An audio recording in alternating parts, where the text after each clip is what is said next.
or not. But this video is actually going to be on my wig making school website, the student login. So it's going to be there. So with this video, I actually want to start off with taking care of questions and answers and the demonstration that needed to be done from the last live webinar that I did. We kind of got cut off in the middle of a demonstration, which we did in the very first video, but it got cut off and I wanted to do another one. And I scheduled it for today and totally forgot that it is Mother's Day. So I should say happy Mother's Day to everyone who's watching. So happy Mother's Day.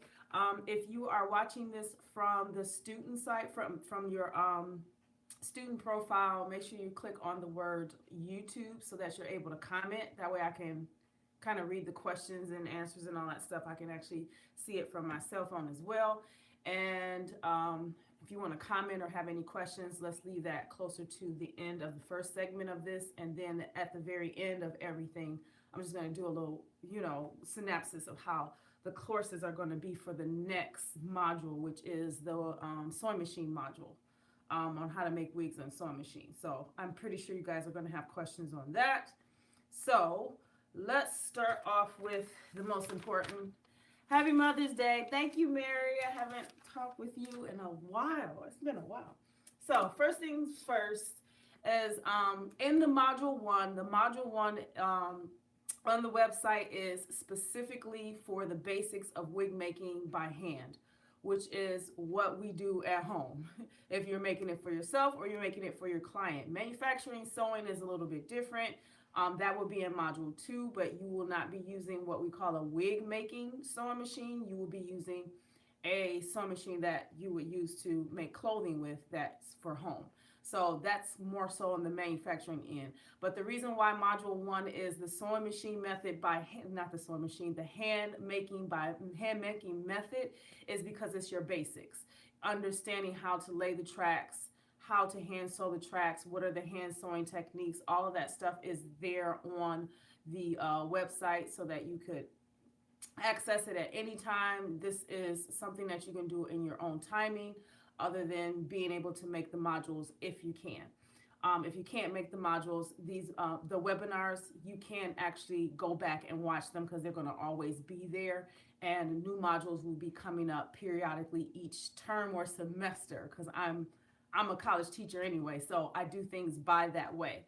So since it's your basics to wig making, the very last thing after you've completely made your wig, whether you've used a lace closure or not, things that you would add to your wig for installation purposes. I have done a video a while back about why I prefer not to use glues and weird gels along my hairline to install lace wigs, lace front wigs, period, is because of the damage it can possibly do to your hairline if you are an avid wig wearer. I'm not. I wear my hair natural about 95% of the time. It's getting close to 100% of the time, and just wigs just for the heck of having fun with them. But I use two things. I only use one. The elastic band method actually is the best method. This is really good for people with small heads. I would definitely say you need to attach this to every wig that you make for just in case purposes, because honestly, most wigs that you make based on the cap that you get are for average size heads between 24, 22.5. Any smaller than that in circumference, you more than likely are going to need a elastic band for that person. So if that person's head is a little bit larger, they can cut the elastic band off and just use what we call are the adjustable straps that are in the back of most wigs. So that's how you can do that as far as installation purposes. Give your client or yourself the option to just go ahead and just use glues or whatever they want to if the unit is a lace unit, a lace front unit or not. So the adjustable straps are always in most caps that you purchase if you're going to be hand sewing the wigs. So use that, but I would definitely suggest adding this to it. Also, combs. I prefer combs over wig clips. Wig clips look like combs, but they have this like where you can bend them to close them and bend them to open them. So this is better because you're combing it into the hair instead of having those clips. And if you forget and you're trying to take the wig off, it can pull hair out.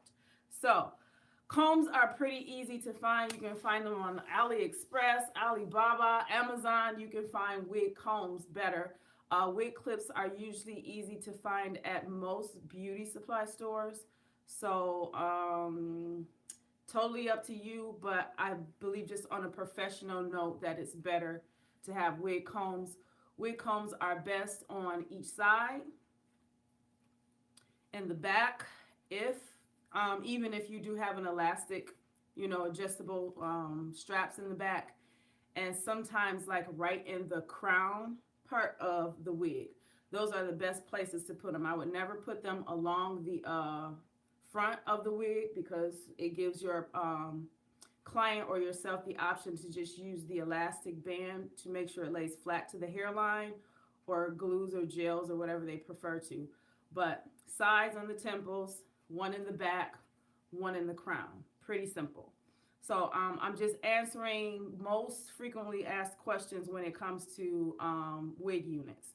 So this is just the basics. So yeah, for installation purposes. So we got that covered. The next thing I wanted to mention, and if you guys have a question, I'm probably not going to answer it until after I'm done because I need to get this information out for my students so they can watch this part of it, and then once I say, okay, I'm done teaching, they can get off if they want to, and the rest would be left for everybody else that aren't my students. So at the moment. So the next thing, as these are reference guides. One of my students asked about curl patterns. They also asked about quality of hair, and I'm actually going to be teaching that to everybody because I think this is something that everybody should know anyway. So these are references that will be on the student site for wigmaking101.com. You have to be a student in order to see these references. This gives you the curl pattern. From straight hair to wavy hair to kinky curly hair, that's all it is. So this is a reference on there with more information. This also explains the different textures, because I know when you guys purchase weaving hair, you're probably wondering exactly what textures, what they mean, what does it look like, because all of this is processed hair. And then this is just kind of giving an example of what it looks like on a client's head or on a person's head. So these are references that are on the site, wigmaking101.com, only in the student aspect of it. So this is me speaking to my students because it's quite a few of you. It's quite a lot of you. So that you know that this is at your disposal. You can look at it, blow it up, look and see what the texture is, see the measurements and everything that is required for them to get it to look like that, because remember, the hair is processed. It is very rare that you will find hair like ours or mine that has been cut off of a donor's head and actually put onto a track. You haven't seen it. It's all processed. So that's something you guys need to know. So references are there, and I'm going in a certain order because I don't like long videos. We're at 10 minutes, so that's pretty darn good. I wrote this out because I think this is important for everybody to know about hair quality and what the word Remy and virgin and all of those cool words we see when we purchase wigs or even purchasing hair for our clients or for ourselves. So something you need to know. Remy Hair. Okay, you see this? Remy Hair is 100% human hair, okay? What you need to know about Remy Hair is it's from one donor. So if you see the word Remy Hair, it's 100% human hair, but it's from one donor. The cuticle is intact, And the way that it's weaved, or the wefts are done, is in one direction. I'm giving you basics. I don't want to get all scientific or overly explaining it. That's all you need to know. Remy Hair is 100% human hair from one donor, and it's good quality. That's what it means. Before, I used to think that Remy Hair was not good quality because some would name it one way and then say it another, and then add Brazilian and Mongolian and all of this other stuff to it. And you just got to do some research and actually ask the people who created it in the first place. So that's what Remy Hair is. Something else you need to know about virgin hair. Virgin hair is Remy Hair. It's 100% human hair. Virgin hair, the only difference is it's unprocessed, meaning chemically unprocessed. So most virgin hair comes wavy, or may have a slight curl to it, but most of the time it's wavy, because naturally with most hair that's coming from a donor, the hair is pretty wavy. It's chemically untreated, it's unprocessed, and most of the time it's wavy hair. It becomes Remy hair when it's processed to make it straighter, more wavier, more kinkier, more curlier. Then that's when you get into it. So I'm giving you some differences so you'll understand. So that's the difference. Virgin hair is Remy hair. Remy hair is 100% hair. The only difference is one has some processing to it and virgin hair doesn't. Simple. Non-Remy hair. Non-Remy hair is the same as virgin.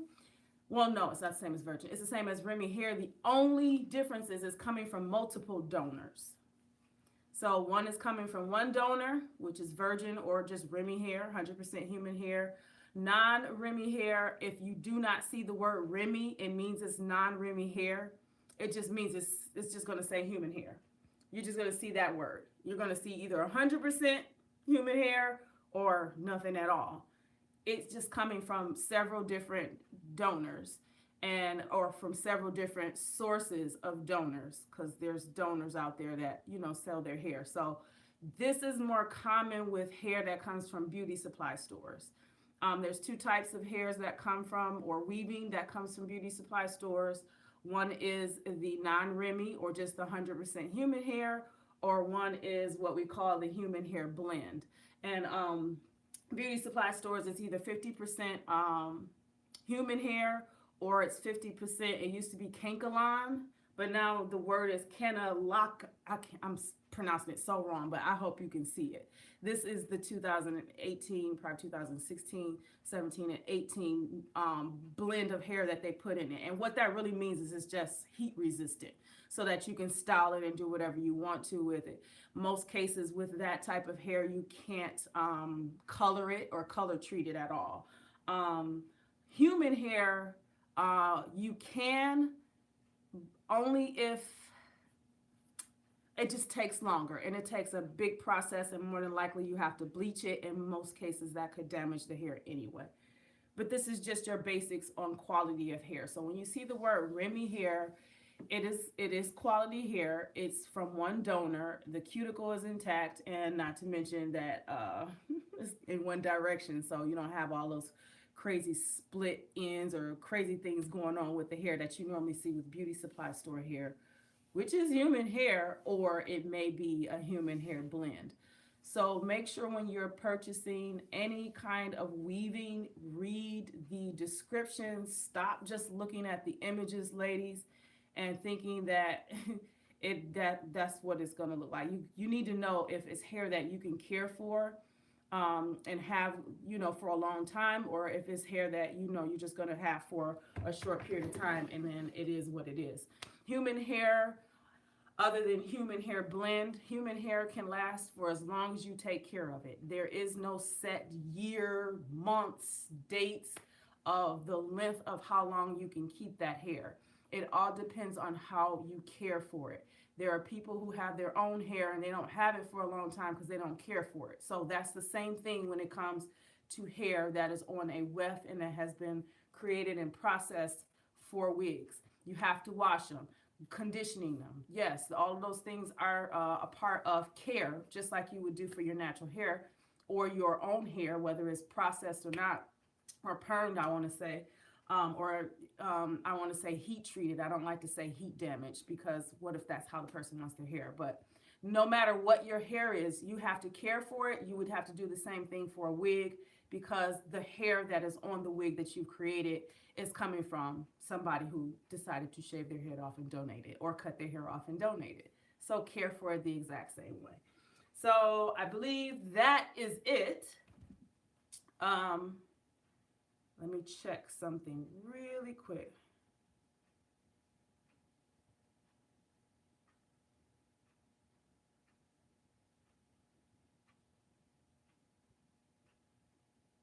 Oh, okay, cool. All right, so I'm making sure everybody is good. So I will listen to that, watch that.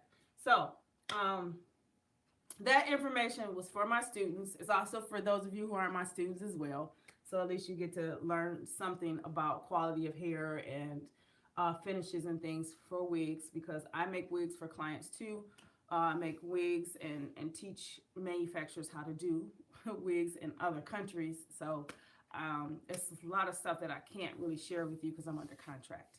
So, but what I can, I will try to share with you. But because I'm under contract, it's some stuff I can't share with you guys. So that information was the most frequently asked questions that my students had asked.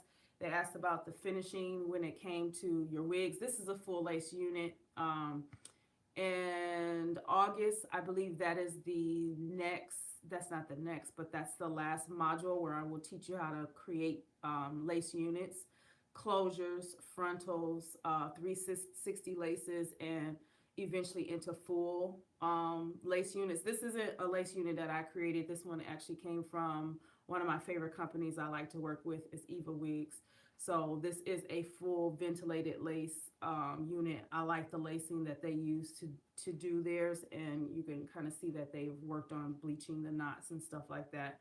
But the finishings you should have on all wigs, no matter what how you're making them, you should have an elastic band, despite the fact that it has adjustable straps, because this helps for people who get your wig and you find out their head is a lot smaller. They can adjust it. But if their head is average size or larger, they can just take the elastic band off and be done with it. Something else you guys probably didn't know about adjustable straps. They're like bra straps. So you see these little square things on the front of them, and this actually just hooks right onto it so that you can make it smaller or not use them at all and make them wider. Some people actually cut these completely off. So if they need a little bit more stretch because they have more hair on their head, not because their head is big or that big. But yeah, so combs, sides, center in the crown, and probably at least one in the back. Some people don't like it in the back because, like with me, I don't have much hair in the back, so what is it gonna comb to? You would put it probably underneath your lining caps because that's what you would use to cover your hair to protect it before you put a wig on. The next module that will be starting up will be May 20th. That is the sewing machine module. That all of the information for my students who probably need to know all of that, the videos and everything, the live webinars, meaning the live demonstration and teaching demonstrations, will be up tomorrow. I just finished, I think, the last video for that earlier today. So that starts May 20th, which means that is the day that I'm actually doing a webinar and teaching you how to use your sewing machine to make your wigs. The first thing I'm actually going to be teaching you how to do it with is making U-part wigs first, because it's the easiest, and understanding how to lay your caps with your sewing machines. So if you don't have a sewing machine, I think the best brand is Brother Sewing Machines, because I am going to kind of teach how you thread your sewing machine and stuff like that, because people want to learn how to make wigs. They want to learn how to use a sewing machine. It may not be necessarily for making clothing, but it could be for making wigs, and there's other things you can use sewing machines for. Trust me, I know. So I will be showing you how to use your sewing machine. That video will be in the webinar. If I'm able to, I might do a nice little video here on YouTube for my followers, for you guys as my followers as well, on the sewing machine, how to thread it and how to use it with making wigs, but I won't get too in depth or in detail because that information is supposed to be for my students who are paying for a service for me to teach them. So that is the next module, and then the module after that is the hot glue gun method. Some some companies that I work with, um, which are private, use hot glue gun because it's easier, it's quicker, and they're doing it for cosplay. So that's as much as I can tell you. And then the last is making lace units, and that's in August, I believe. So May, and then June will be, late June will be the hot glue gun method, and that's really just understanding cosplay as it is. And 4 will be in August, that is the lace units. So if you're interested in taking these courses, you'll have access to everything. The cost for the full tuition for the course is $275. If you find that, and I take all forms of payment except cash because this is an online course. So, credit card, debit card, you can use whatever it's feasible for you, preferably in the digital method. Can't do it with cash because it's not, most of you I don't see face to face. I will be doing a live, not live, but an actual few courses here in my hometown in Michigan, Detroit, Michigan, but that's later on in the year. So if you're interested in the online courses here, the full tuition is $275. If you're only just interested in the webinars when I am teaching like this, and you can ask me questions and say, hey, I didn't catch that, could you re-show that for me? That's what the webinars are for. That is $75 for a webinar that's up to sometimes 2 hours, if not longer. I try to keep them at under an hour. That's the timing that I have. But sometimes it takes me a little bit longer to make sure that you guys get the information that is needed because I'm demonstrating it and I'm talking at the same time. So as being an instructor. So those are $75 just for the webinar. There's 2 per module. So if you're interested, all of that information is on my website. If you find it easier to just do a payment method or a payment plan with me for full access to the webinars, the course content, all of the documents and things that are references for your help, that's $69 a month for 4 months. So 4 months, you just paying $69 the same day, every month until your tuition is paid, and then you just got access to, you're going to have access to it anyway once you sign up. So those are your options if you're interested in wig making. And if you have any questions, let me see, how close can I get in your face? If you have any questions, sorry, I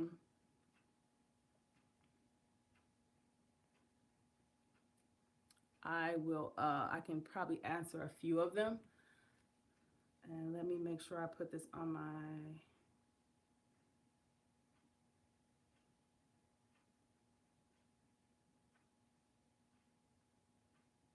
okay, I have to answer that one.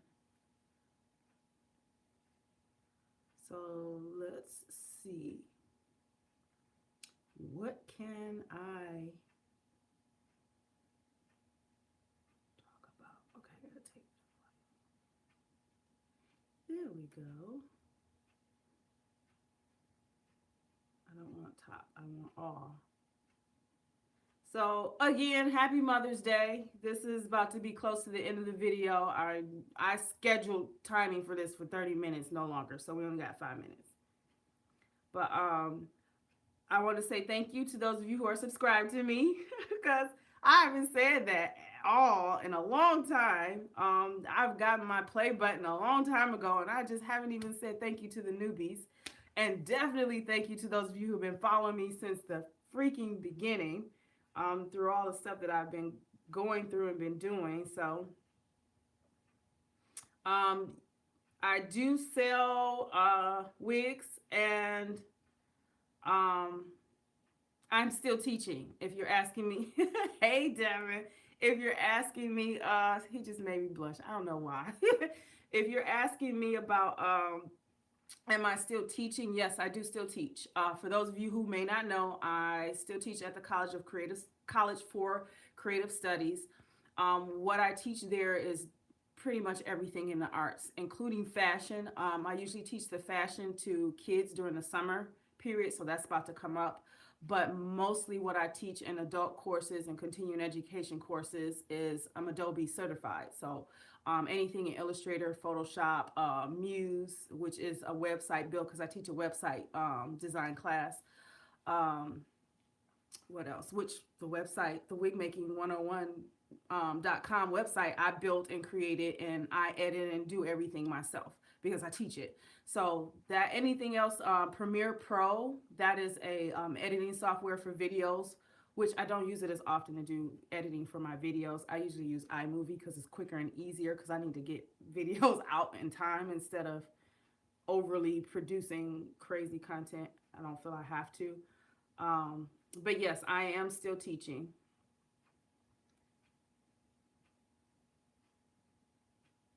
Okay, cool. So if you don't have any other questions, we still got 4 minutes. Should I stay on here another 4 minutes? Happy Mother's Day.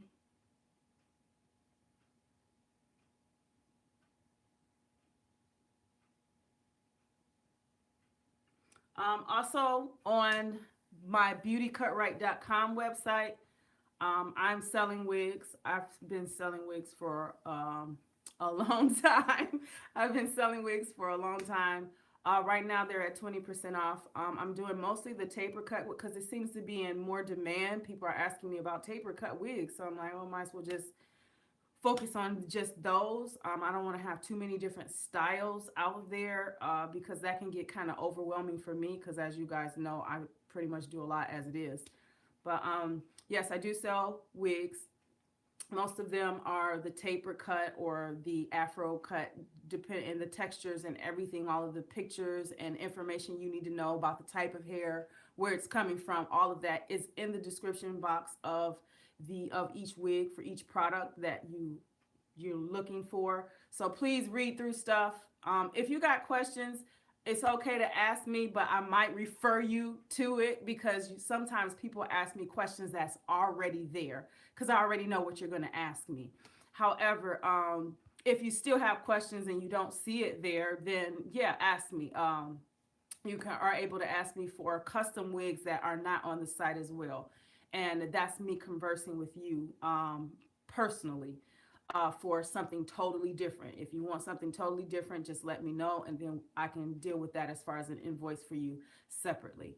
Um, any other custom wig outside of the ones that I already do on my website, it's $100. It's a flat fee. It doesn't matter what type of wig it is, period. So that's what I do. Other than that, what was I going to say? As there's free shipping right now on 100 plus more. It's 20% off now, and everything ends on Wednesday. I believe it ends on Wednesday. I can only work with one at a time. I have two websites that I can't manage them both on my own. So yes, Devin, I am. One day it should actually I do that on Wig Making 101 right now. That's what this actual live video is about because I need to answer some frequently asked questions from my students that I currently have online. So that's kind of what I do. I do it live through YouTube online for them. Will I plan to travel and do this? Yes, I will once I'm done traveling with the people asking me to come in and help them. And like I mentioned earlier, it's only so much information I can tell you with that because I'm under contract. I have to keep saying that. They'll get at me about it. But yes, I do plan to go to different places and actually do some hands-on courses. And it will probably be more on the lace frontals and I don't know about full lace units because lace units are very expensive. And the reason why they're so expensive, I only got 1 minute left. The reason why they're so expensive is because the ventilating process of taking each strand of hair and ventilating it through um, takes a lot of time. So if you want to do your own full lace unit, you got to have some patience with yourself and some time to do it. So in the wigmaking101.com class for that, I'm actually going to be teaching you how to make the actual smaller units, like the 4x4 closure, the 360 lace, which is the most common, where it's a full lace around, and then the middle would probably have track hair. And I'm speaking so ghetto with the track hair part of it. And then the lace frontals, which that is honestly the most popular, is just having lace frontals, and the back is sewn down by weaving hair on lace caps. So that's what August videos are going to be for. But in order for you to understand how to do that, I have to teach you how to use the sewing machine first. Yes, track hair. Yes. So that's what those courses are. So check it out, wigmaking101.com. Also check out BeautyCutright.com. I'll make sure the links are down below. And I'll make sure there's links specifically straight to what you want to know, as far as wigs you want to purchase, or the courses you want to take, or just the webinars. It's totally up to you what you want to do. If you have any questions, please contact me on that site. It comes straight to my cell phone. And you guys have an awesome Sunday. Please get some rest or enjoy your family, even the ones that get on your nerves. And I love you guys. I will see you in the next video. And for my students, I will be seeing you very soon, because there's some other information I need to let you guys know. Other than that, love you. Bye bye. I will catch you guys at another time.